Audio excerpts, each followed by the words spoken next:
그런 모습들이 되기를 원합니다. 세상의 것들, 세상이 정말 추구하고 바라는 것들, 그런 것들을 갈망하는 우리의 모습이 아닌 온전히 우리 아버지신 그 주님만을 믿고 항상 갈망하고 또 사랑한다고 고백하는 우리의 모습이 될 수 있기를 우리 다 함께 이 시간 전심으로 기도하시며 나아가시겠습니다.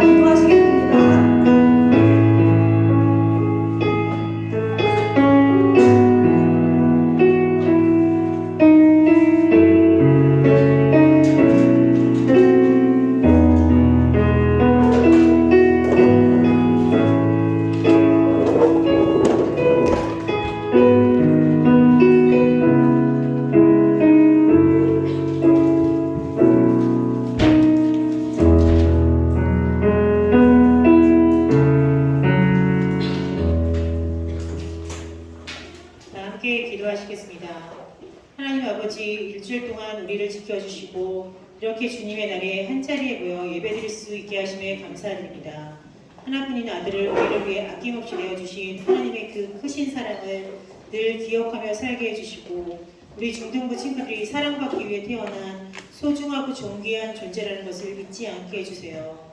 우리는 너무 약하고 부족합니다.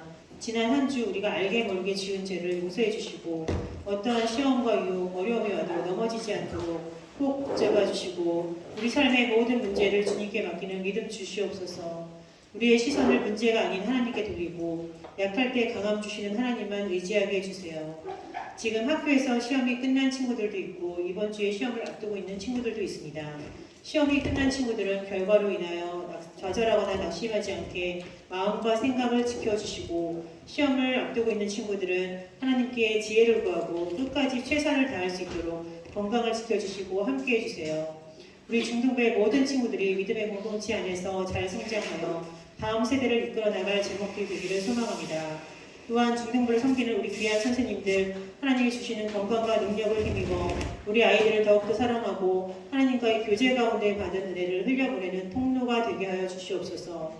우리 아이들을 너무나 사랑하고 열정이 넘치시는 이옥찬 목사님, 영육간에 강건하게 하시고 말씀을 전하실 때 성령님께서 함께 하셔서 저희들이 그 말씀 붙잡고 일주일에 살아갈 힘을 주세요. 하루하루는 주님이 주신 선물입니다. 당연하게 여기지 않고 감사하며 기쁨과 평안을 누리길 원합니다. 이 모든 말씀 우리를 사랑하시는 예수님의 이름으로 기도드립니다. 아멘. 네, 하나님께 사도신경으로 우리의 신앙을 고백하겠습니다. 나는 전능하신 아버지 하나님, 천지의 창조주를 믿습니다. 나는 그의 유일하신 아들, 우리 주 예수 그리스도를 믿습니다. 그는 성령으로 잉태되어 동정녀 마리아에게서 나시고 본디오 빌라도에게 고난을 받아 십자가에 못 박혀 죽으시고 장사된 지 사흘 만에 죽은 자 가운데서 다시 살아나셨으며 하늘에 오르시어 전능하신 아버지 하나님 우편에 앉아 계시다가 거기로부터 살아있는 자와 죽은 자를 심판하러 오십니다. 나는 성령을 믿으며 거룩한 공교회와 성도의 교제와 죄를 용서받는 것과 몸의 부활과 영생을 믿습니다. 아멘. 네, 자리에 앉으셔서 하나님께서 우리에게 주신 말씀 함께 보겠습니다. 오늘 하나님께서 우리에게 주시는 말씀은 에스겔 16장 6절 한 절 말씀입니다. 에스겔 16장 6절 말씀입니다.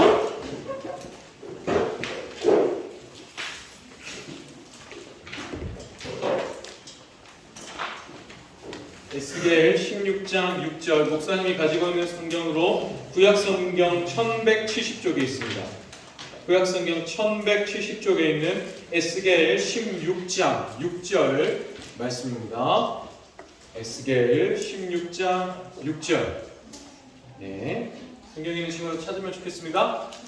찾으셨으면 1170쪽, 구약성경 1170쪽 에스겔 16장 6절 목사님이 시작하면 우리 다같이 한 목소리로 하나님의 말씀을 읽도록 하겠습니다. 에스겔 16장 6절입니다. 시작. 내가 내 곁으로 지나갈 때에 네가 피투성이가 되어 발짓하는 것을 보고 내게 이르기를 너는 피투성이라도 살아있으라. 다시 이르기를 너는 피투성이라도 살아있으라 하고. 아멘. 방금 읽은 말씀으로 오늘 함께 나눌 제 말씀의 제목은 죽음을 선택할 수 있을까입니다. 죽음을 선택할 수 있을까입니다. 오늘도 우리 중등부 예배로 나온 모든 친구들 진심으로 사랑하고 축복합니다. 우리 노윤희 쌤이 기도해 주신 대로 지금 시험이 끝난 친구들도 있고 아직 5월 돼야 시험 끝인 친구들도 있어요. 채니 반갑고 사랑한다. 네. 그래서 이때가 사실은 제일 제가 사회해보니까 힘들어요. 그러니까 시험을 끝난 친구도 있고 시험을 앞둔 친구도 있고 시험이 끝나고 놀러가는 친구도 있고 시험을 앞두고 이제 못 나오는 친구들이 있고 그죠? 근데 우리 중등부는 감사하게도 이렇게 예배를 드리고 공부하러 가기 위해서 무거운 가방을 메고 교회에 나온 친구들이 있습니다. 너무너무 하나님께서 보시기에 마음이 흐뭇하실 것 같아요. 사람이 봐도 기쁘고 너무 감사한데 하나님 보시기에는 얼마나 기쁘실까 생각이 듭니다. 우리 그런 마음으로 우리 양 옆에 있는 서로 친구들과 쌤들 같이 한번 인사할까요? 안녕. 안녕하세요. 네, 반갑습니다.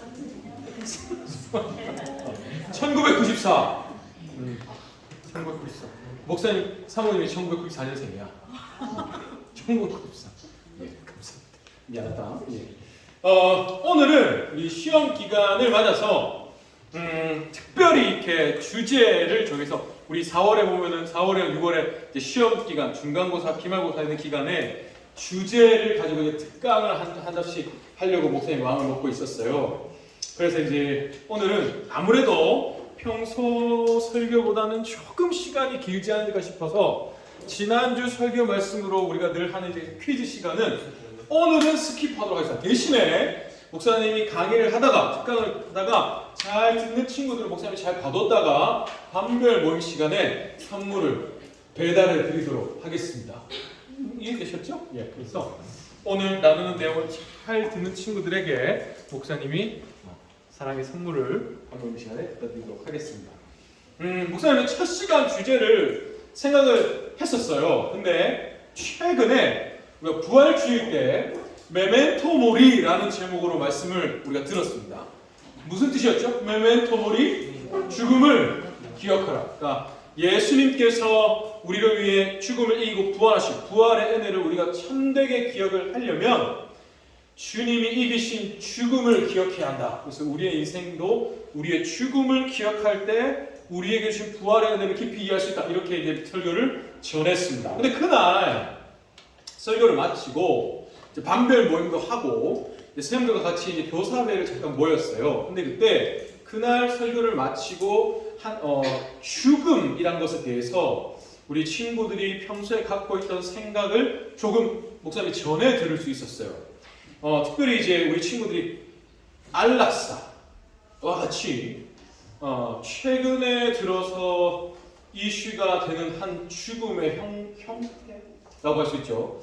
그래서 그 죽음, 그 안락사라는 것에 대해서 특별히 문제가 될 게 없지 않습니까? 라고 이제 조금은 쉽게 생각하고 있는 얘기를 전해 들을 수가 있었어요. 그래서 오늘은 특별히 그때 우리 친구들에게서 직접 나왔는 그 안락사라는 이슈로 한번 생각을 해보려고 합니다. 시간이 우리가 길게 주지 않기 때문에 깊게는 들어갈 수 없겠지만 한번 우리 친구들에게 하나님의 생각을 전해드려보려고 합니다. 여러분 대부분 이제 안락사라는 단어를 처음 듣는 친구는 없을 거예요, 그죠? 중학교 1학년이면 안락사라는 말을 들어봤을 겁니다.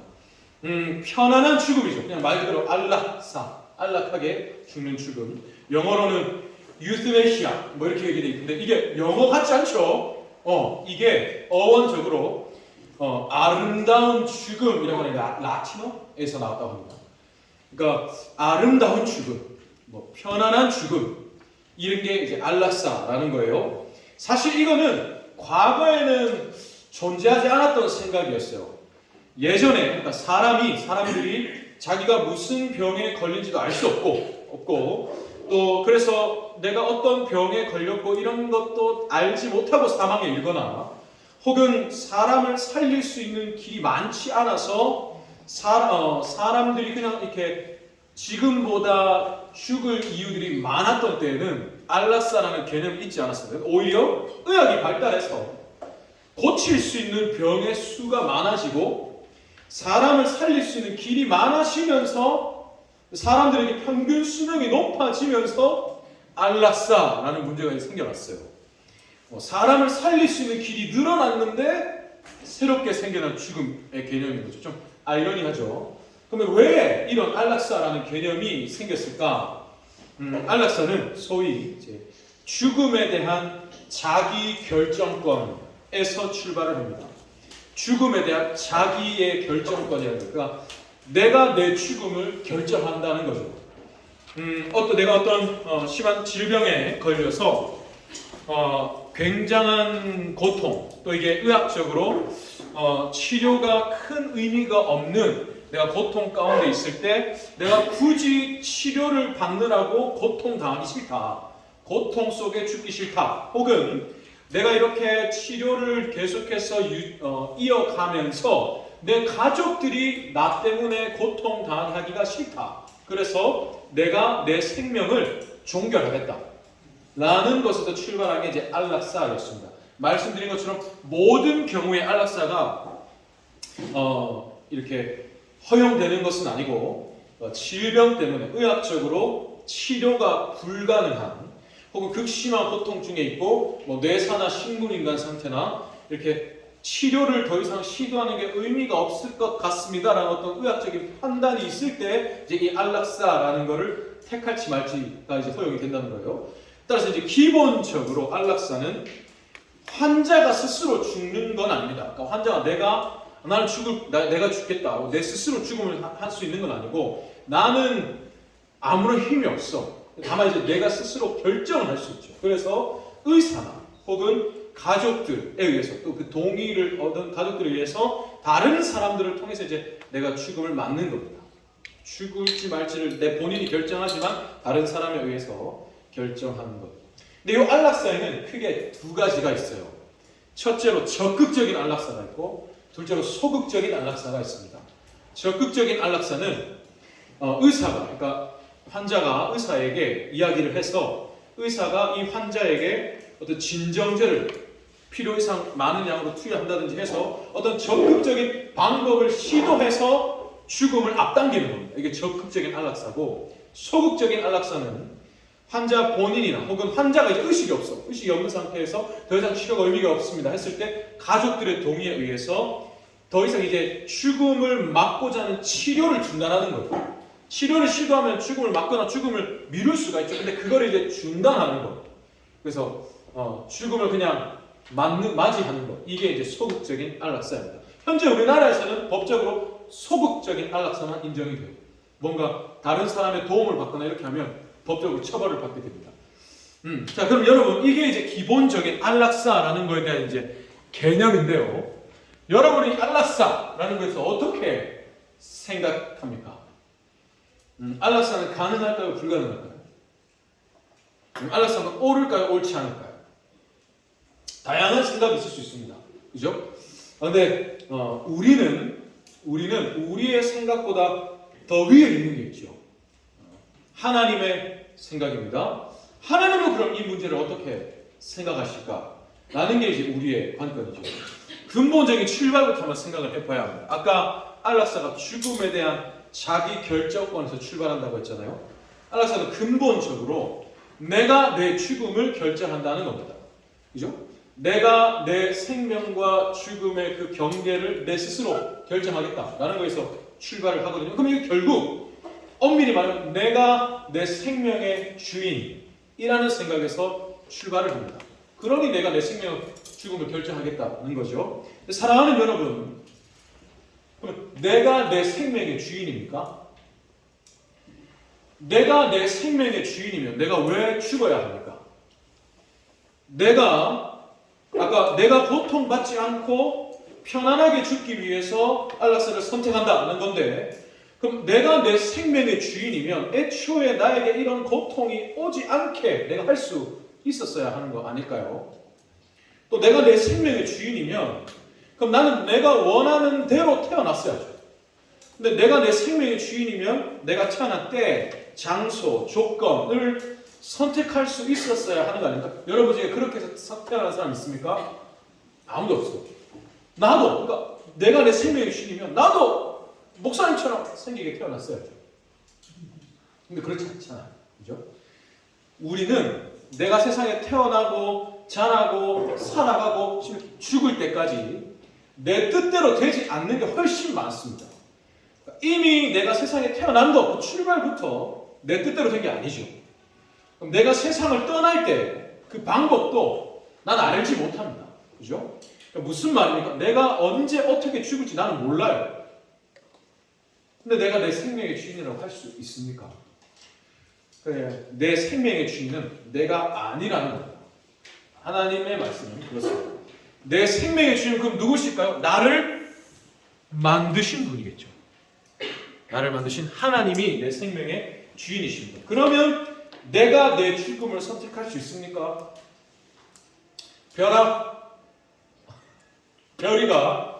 별이의 생명의 주인은 누구십니까? 하나님. 별이 네 생명의 주인이 누구시냐? 하나님. 그럼 별이의 생명과 죽음을 결정하는 분이 누구셔? 하나님. 왜? 하나님이 주인이시니까. 그지? 내 죽음의 선택권, 결정권은 생명의 주인이신 하나님께서, 생명의 주인께서, 그러면 내가 오늘 이제 자고 일어났어요. 그럼 내가 오늘도 나에게 새로운 하루라는 생명이 주어졌어. 그러면 나에게 생명의 주인께서 내게 생명을 주신 이 동안에는 나는 최선을 다해서 이 생명을 살아내야 할 의무가 있습니다. 주인께서 내게 생명을 주셨으니까 오늘도. 그럼 나는 내게 생명이 있는 동안에 이 생명을 최선을 다해 살아낼 의무가 있다는 거예요. 자, 그러면 따라서 이러한 하나님의 말씀으로서 볼 때 조금 여러분 극단적으로 들릴 수도 있지만 안락사는 또 다른 이름의 자살이죠. 동시에 살인교사이죠. 살인교사가 뭔지 아십니까? 다른 사람이, 나 말고 다른 사람이 살인을 하도록 내가 이제 판을 짜는 거예요. 살인을 청부한다든지 이런 게 살인교사입니다. 아까 안락사는 내 스스로 죽는 게 아니라고 했잖아요. 내가 내 죽음을 결정하겠어요. 의사 선생님 나를 죽여주십시오. 나에게 어떤 시도를 해주십시오. 라고 하는 거죠. 가족들에게도 내가 죽겠다. 나의 죽음을 네가 동의해라. 라는 거잖아요. 그러면 이거는 의사나 가족들이 직접적 혹은 간접적으로 내 생명을 죽이도록 살인을 범하게 만드는 게 될 수 있죠. 근본적으로 안락사는 하나님 앞에 죄입니다. 요걸 그냥 짚고 넘어갑니다. 이건 법적인 문제니까요. 자, 그럼 또 만약에 안락사가 우리가 자유롭게 허용된다라고 한번 생각해 봅시다. 우리 사회에 안락사가 적극적이든 소극적이든 자유롭게 허용된다. 이러면 어떻게 될까요? 생명의 가치가 떨어집니다. 이렇게 생각하겠죠. 내가 예를 들어서 가슴이 아프지만 목사님 부모님이 중한 병에 걸리셨어요. 그러면 이렇게 생각하는 경우 분명히 생깁니다. 차라리 그냥 못 고칠 병에 걸리셔서 그냥 안락사나 하시지 왜 살아서 이렇게 가족들을 고생시키시지 라는 생각 들지 않을까요? 그냥 안락사나 선택하시지 왜 살려고 저렇게 힘쓰셔서 이렇게 가족들을 고생시키시지 하는 생각이 이 사회에 생기지 않겠습니까? 사회 전반적으로 이런 의식들이 만연해질 겁니다. 그래서 환자들도 이렇게 생각할 거예요. 환자들도 하나님이 내게 주신 내 생명을 내가 살아내야겠다. 하나님이 나를 살려주실 것이다 라고 하는 어떤 삶의 의지, 생명의 의지가 갈수록 없어질 거예요. 그냥 가족도 고생시키지 말고 안락사나 하지 뭐. 생각하지 않을까요? 목사님 너무 극단적으로 말씀하시는 거 아닙니까? No. 세상은 언제나 그래왔어요. 물고가 튀면 언제나 세상은 극단적으로 흘러왔습니다. 분명히 이보다 더 심하면 심했지 덜해지진 않을 거예요. 악용하는 범죄도 늘어날 거고. 그러니까 이렇게 안락사는 일단 근본적으로 성경에 반하는 죄일 뿐 아니라 현실적으로도 분명히 세상에 잘못된 인식을 가져올 거예요. 이게 만연해질 때. 자, 그럼 이게 법적인 문제고, 그럼 이렇게 생각이 들 수 있습니다. 목사님, 이렇게 고통을 받느니 차라리 죽는 게 나을 것 같습니다. 하나님 저를 사랑하시잖아요. 하나님도 제가 이렇게 고통받는 걸 원하지 않으실 거예요 라는 생각이 들 수 있습니다. 목사님도 그런 분들을 뵌 적이 있습니다. 가슴이 미어지죠. 찢어집니다. 근데 두 가지를 말할 수 있겠어요. 하나는 첫째로 하나님이 어쨌든 나에게 생명을 지금도 주고 계시다. 그 모양이 어떻든지 내게 생명을 주고 계신다는 것은 나도 헤아릴 수 없는 생명의 주인의 뜻이 있다는 겁니다. 거기에. 이번 주에 우리가 욥기를 읽었죠. 욥이 당했던 고난은 자살을 선택해도 누구도 이상하게 생각하지 않을 만한 고난이었어요. 그냥 죽어버렸어도 그럴만했다. 마음이 아프지만 충분히 그럴 수 있는 상황이었습니다. 차라리 어쩌면 죽는 게 더 나을 수도 있을 것 같은 상황이에요. 하지만 그럼에도 하나님이 욥에게 생명을 주고 계셨죠. 거기에 하나님의 크신 뜻이 있었습니다. 욥도 헤아릴 수 없는. 그러니 나를 사랑하시는 하나님, 그 하나님께서 나에게 지금 이러한 고통을 주고 계신다고 하는 건 내 고통보다 더 크신 하나님의 뜻이 있다는 증거입니다. 요걸 첫째로 말할 수 있고, 둘째로 가슴이 아픕니다. 현실적으로 찢어져요. 그렇다고 해서 안락사가 하나님께 죄라는 사실은 변하지 않습니다. 죄는 법이 기준이거든요. 법에서 어긋나면 죄지 않습니까? 이 법에서 어긋난 죄다라는 사실은 변하지 않습니다. 이거는 타협이 없어요. 죄입니다 라는 규정은 하나님이 규정하신 거기 때문에 우리가 변개할 수 없습니다. 여러분, 예를 들어 먹을 것이 없어요. 가족들이 굶어 죽어갑니다. 그래서 아버지가 식당에서 먹을 것을 훔쳐서 도둑질을 했습니다. 상황과 형편이 가슴이 미어지죠. 아픕니다. 근데 그가 한 행동이 죄라는 사실은 변합니까? 변하지 않습니까? 가슴이 아파도 죄다라는 사실은 변하지 않습니다. 안락사도 마찬가지라는 겁니다. 자, 그럼에도 이렇게 말할 수 있습니다. 안락사도 용서받지 못할 죄는 아니라는 거예요. 안락사라도 선택하고 싶은 고통 속에서 그거를 이겨내지 못하고 안락사를 선택했다. 만약에 한다고 해서 하나님이 그를 지옥에 보내시는가? 그렇게 말할 수 없습니다. 안락사 혹은 아까 같은 맥락이 있겠죠. 스스로 목숨을 끊는 자살은 사실은 내 스스로 회개할 기회를 포기하는 죄와 같아요. 우리가 어떤 죄에 대해서 회개할 수 있는 기회는 내가 지금 살고 있는 이 순간밖에 없습니다. 그죠? 근데 자살이나 안락사는 내 스스로 이 죄를 내가 지었어. 근데 그 죄에 대한 회개의 기회를 내가 스스로 포기하는 거죠. 그러니 이제 분명히 안락사와 자살은 하나님의 가슴을 크게 아프시게 하는 죄라는 것은 분명한데, 하지만 여러분, 그러면 우리가 다른 죄는 다 회개할 수 있습니까? 우리가 살면서 짓는 모든 죄를 100% 하나님께 지을 때마다 회개하고 살아갈 수 있어요? 그렇지 않습니다. 다른 죄도 사실은 마찬가지예요. 그래서 하나님은 모든 죄에 은혜를 베풀어 주십니다. 우리가 100% 회개할 수 없지만 우리는 택하신 하나님의 백성이기 때문에 우리의 연약한 선택에 얼마든지 은혜를 부어주십니다. 그 안락사, 자살도 마찬가지죠. 하나님께서 은혜를 부어주시는 건 똑같습니다.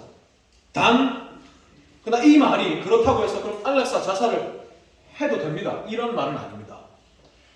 그걸 선택할 수밖에 없는 분들이나 또 이미 그러한 아픔을 당한 분들을 향한 하나님 주신 은혜의 위로지, 그러니 그걸 해도 됩니다 라는 말은 절대 아니라는 겁니다. 이걸 말하고 싶어요. 그래서 목사님 이렇게 말하고 싶습니다. 이렇게 말하고 싶어요. 정말로 하나님이 원하시는 걸 생각하자는 겁니다. 앞에서 안락사라는 게 언제부터 생겨났다고 했습니까? 의학이 사실은 발달하기 전에는 안락사라는 걸 생각하지가 없었습니다. 의학이 발달하면서 이런 개념이 생겼어요. 의학이 발달하면서 죽음을 내가 선택할 수 있다. 내가 내 죽음을 결정할 수 있다라는 생각이 생겨나면서 안락사라는 개념이 생겼다고 했습니다. 그럼 여러분, 의학이 발달하도록 허락하신 분이 누구십니까? 하나님이시죠. 하나님이 의학의 발달을 허락하셨습니다. 그럼 하나님이 의학의 발달을 허락하신 이유는 뭘까요? 왜 하나님이 의학이 발달할 수 있도록 허락하셨겠습니까? 생명을 살리라고. 하나님은 생명을 살리시기 위해서 의학을 발달하도록 허락하셨지 생명을 죽이라고 의학 발달을 허락하신 게 아니에요. 그러면 우리는 하나님이 허락하신 목적대로 그걸 사용해야겠죠. 그래서 목사님은 여러분한테 이렇게 얘기하고 싶어요. 여러분 중에 훌륭한 의사 선생님이 나와서 사람들이 안락사를 고민하게 만드는 병들을 하나씩 없애주십시오.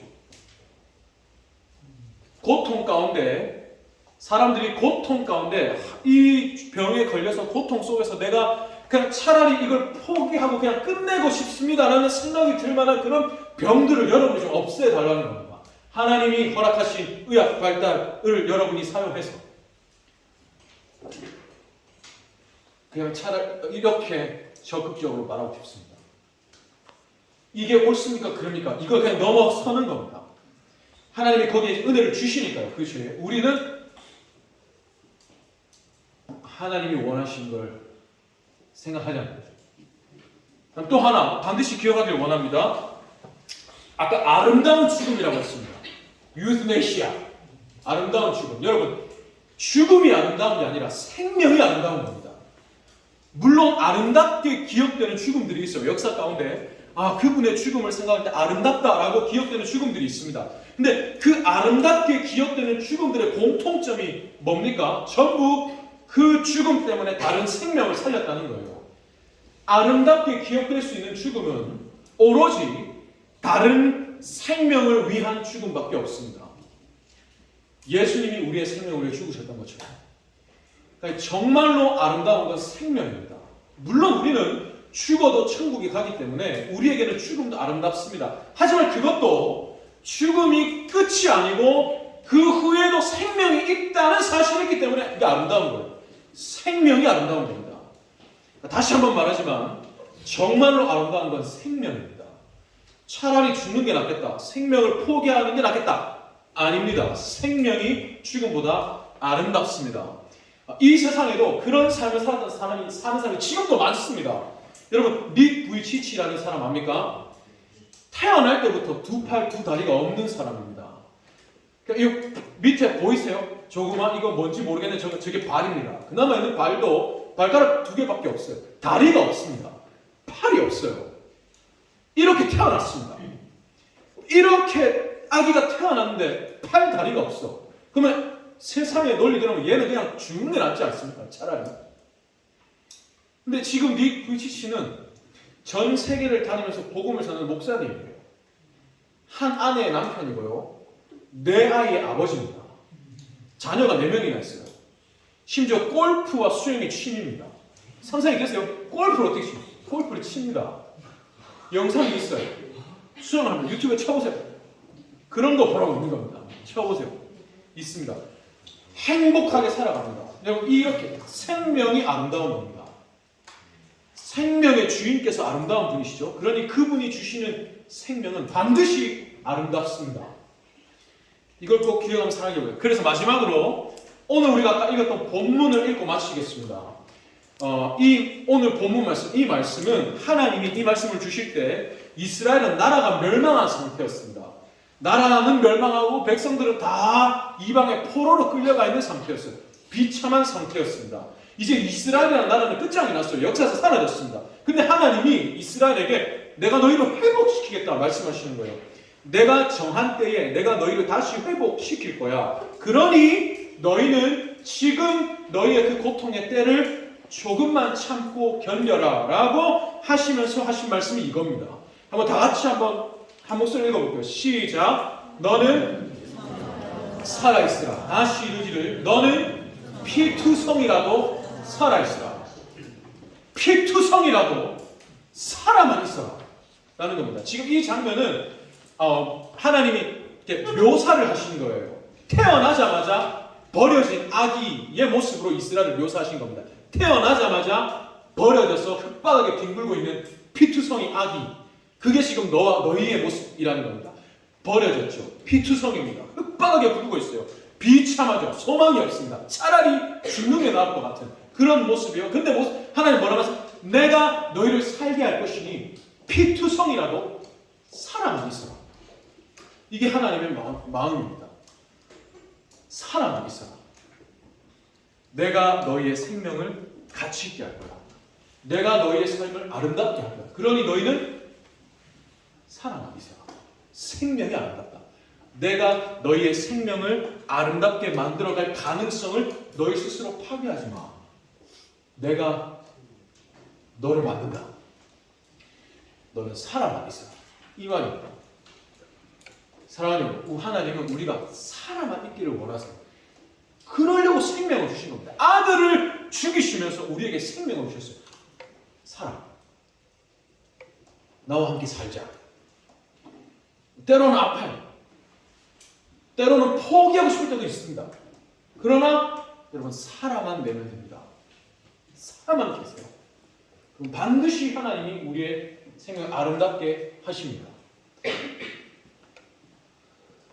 그러한 선택을 할 수밖에 없는, 또 그러한 선택을 이미 하신 분들께는 하나님의 위로와 은혜와 사랑이 임하실 것이고 또 그렇게 되기를 목사님 진심으로 바랍니다. 그러나 그런 순간이 오기 전에 여러분에게 지금 말하는 겁니다.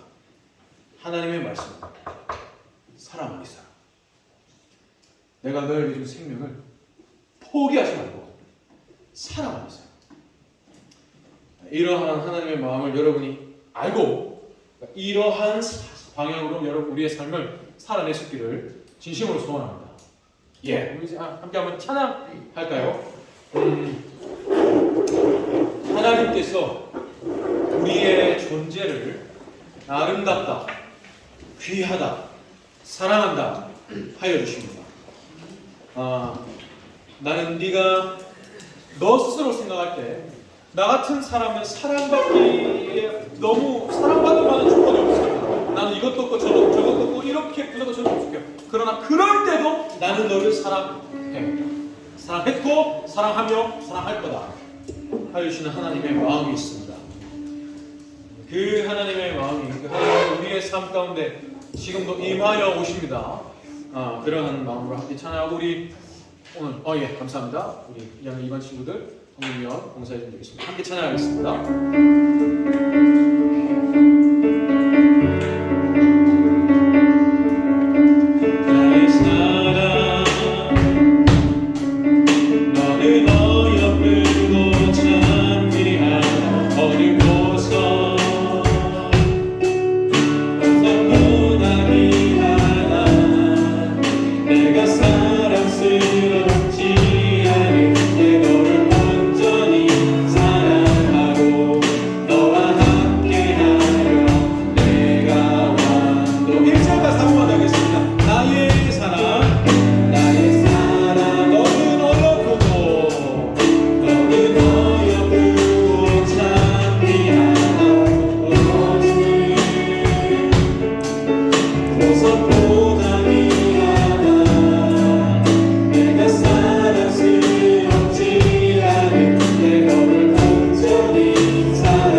하나님이십니다. 나의 생명의 주인이 하나님이세요. 나에게 오늘의 하루를 허락하셨다는 것은 나를 통해서 이 오늘 하루 동안에 하나님이 원하신 무엇과 뜻이 있다는 것입니다. 그러니까 나는 우리 선생님이 기도하신 것처럼 우리의 오늘은 우연히 주어진 것도 아니고 그냥 주어진 게 아니고 하나님이 내 생명의 주인으로서 나에게 허락하신 오늘입니다. 그렇다면 나는 이 오늘을 내 주인의 뜻대로 최선을 다해서 살아낼 의무가 있습니다. 그리고 그 생명을 아름답게 살아낼 수 있도록 또 하나님이 나를 도와주실 거예요. 나는 살아가면 됩니다.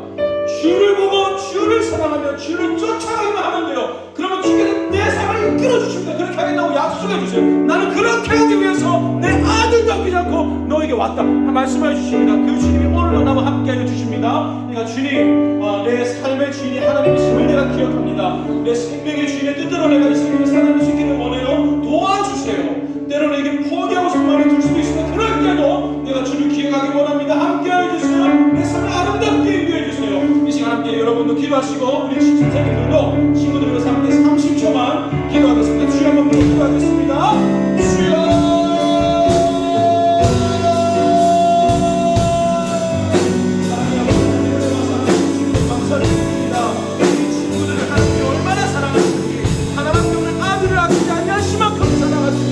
하나님께서 아들을 내어주시면서 이 생명입니다. 소중히하고 오래놓고 아름답고 사랑스럽습니다. 우리에게 이루어지는 것들이 나의 생명의 가치를 무엇으로 기억하기 소원합니다. 아들을 아끼지 않으시면 최선을 다했습니다. 하나님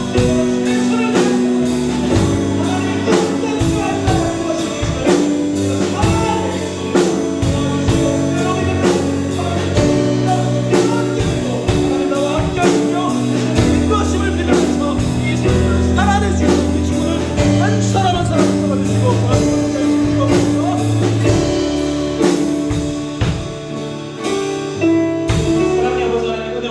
있어요. 감사를 드립니다. 하나님, 이 세상은 내 삶의 주인이 나라고 얘기합니다. 내 생명의 주인이 나라고 얘기합니다. 그래서 내가 내 생명을 결정할 수 있다라고 얘기합니다.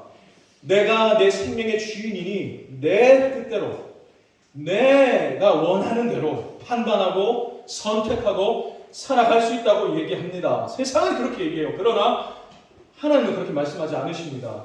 내가 너를 만들었다. 내가 너의 주인이다. 너는 내 것이야 말씀하십니다. 나는 너를 내 것 삼기 위해서 내 아들을 아끼지 않고 값으로 지불하였어. 내 아들을 줄고 산 너는 내 것이다. 내가 너의 주인이다 말씀하십니다. 세상과 전혀 다르죠. 그렇다면 오늘 내게 주어진 이 생명은 내 것이 아닙니다. 하나님이 값주고 사신 하나님의 것이지요. 나에게 오늘이 주어졌다는 뜻은 주인께서 내게 하루를 허락하셨다는 뜻이고, 그러니 나는 이 하루를 내 주인의 뜻대로 살아낼 의무가 있습니다. 하나님, 우리 친구들 하루하루 살아갈 때 그러한 마음 허락하여 주시옵소서. 그래서 하나님께서 허락하신 다시 없을 인생의 이 아름다운 순간을 정말로 아름답게 하루하루 써내려갈 수 있기를 소원합니다. 네, 이때 하나님께서 내 생명의 주인, 내 삶의 주인이심을 고백하는 것이 중요합니다. 하나님, 내 삶은 하나님의 것입니다. 나를 통해서 나의 인생을 하나님이 아름답게 써주세요. 내 인생을 내가 하나님의 손에 들려드립니다. 하나님께서 내 인생을 아름답게 써주세요. 하나님 써내려가 주십니다. 그러기 위해서 우리에게 오셨습니다. 하나님, 우리 친구들 한 사람 한 사람 더 많이 사랑하여 주시고 믿음의 눈 열어주셔서 인생을 이렇게 아름답게 하나님이 말씀하시는 대로 바라볼 수 있게 도와주시옵소서. 세상은 갖가지 잣대로 기준으로 세상의 가치관에 따라 우리의 인생을 재단하고 평가하고 판단합니다. 그러나 하나님은 그렇지 않으십니다. 하나님께서 나의 인생을 뭐라고 말씀하시는가, 내 인생이 하나님 앞에 어떻게 보여지는가를 늘 생각하고 그 앞에 자신의 시간을 드릴 수 있는 우리 중등부 모든 친구들 될 수 있기를 소원합니다. 하나님, 정말로 아들을 아끼지 않으실 만큼 나를 사랑하시는 그 하나님 아버지의 은혜와 사랑을 깊이 누리고 기억하고 충만히 누리는 우리 모든 친구들 될 수 있도록 도와주시옵소서. 또 하나님, 하나님께서 주신 이 생명은 나의 생명만 귀하게 여길 뿐 아니라 다른 사람에게 또 하나님이 허락하신 그 생명도 귀하게 여기는 우리 친구들 되기를 원합니다. 그래서 생명을 살리는 자들 되기를 원합니다. 하나님이 나에게 그렇게 하여 주신 것처럼 나도 다른 생명을 살리는 인생, 살게 하는 인생 되기를 원합니다. 죽이는 인생 아니요, 망가뜨리는 인생 아니라 살리고 세우는 인생 살 수 있도록 주님 도와주시옵소서. 또 우리 친구들 예배로 나올 때 빈손으로 나오지 않고 특별히 하나님께 예물을 준비해 드릴 수 있는 믿음도 허락해 주시니 감사합니다. 또 우리 친구들 시험 기간 또 황금 같은 주말임에도 불구하고 자신의 인생을 하나님께 예배로 드릴 수 있는 믿음도 허락해 주시니 감사합니다. 우리 친구들의 이 믿음의 고백들을 주께서 기쁘게 받아 주시옵소서.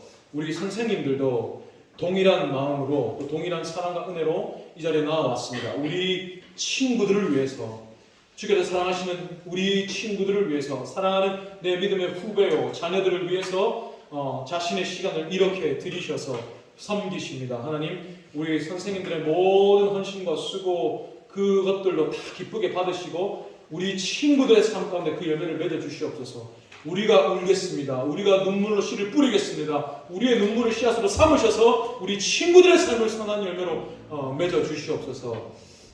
하나님 제게 주신 모든 힘을 다하여 진심으로 사랑하고 축복하며 기도합니다. 하나님 한 사람 한 사람 더 많이 사랑하여 주시고 더 많이 복 주시고 더 많이 불쌍히 여겨 주시옵소서. 감사합니다. 사랑합니다. 예수님의 이름으로 기도합니다. 아멘. 축도하겠습니다.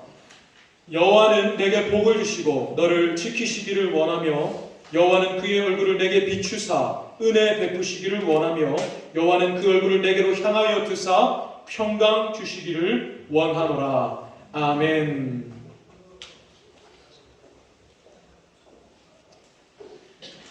감사합니다.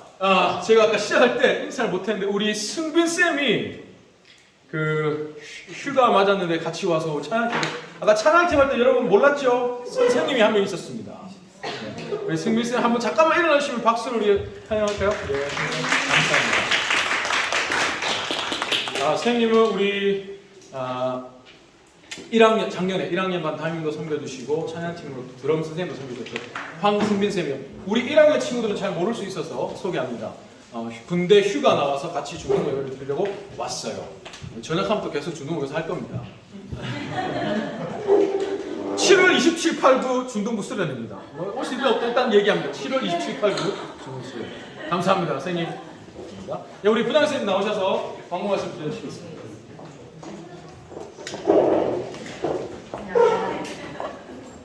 감사합니다. 이렇게 굉장히 중요한 부분을 주제를 가지고 강의해 주셔서